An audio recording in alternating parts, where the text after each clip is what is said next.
বন্ধুরা দেখুন, রাতের বেলা এখন খাবার বানালাম। এই ফ্যাক্টরির মধ্যে এখন লোড হয়নি, তাই গাড়ির মধ্যে দুপুরে তো রান্না করতে হয়নি, হোটেলে খেয়েছি, তাই এখন রান্না করছি। এই ডিমের হালকা হালকা ঝোল আর ভাত, একটু ধনে পাতা ছিটিয়ে দিই।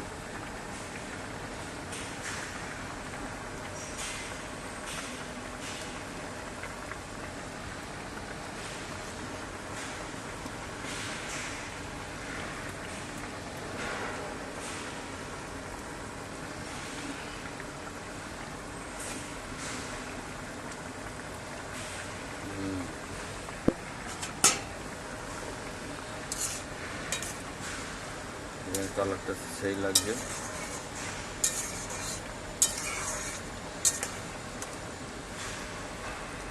সিম্পল, কোনো মশলা বলতে একটু জিরে গুঁড়ো দিয়েছি, গোটা রসুন সব ছাড়িয়ে দিয়ে দিয়েছি, আর লঙ্কা চিড়ে দিয়েছি, আর পেঁয়াজ একটু ভেজে নিলাম, ব্যাস।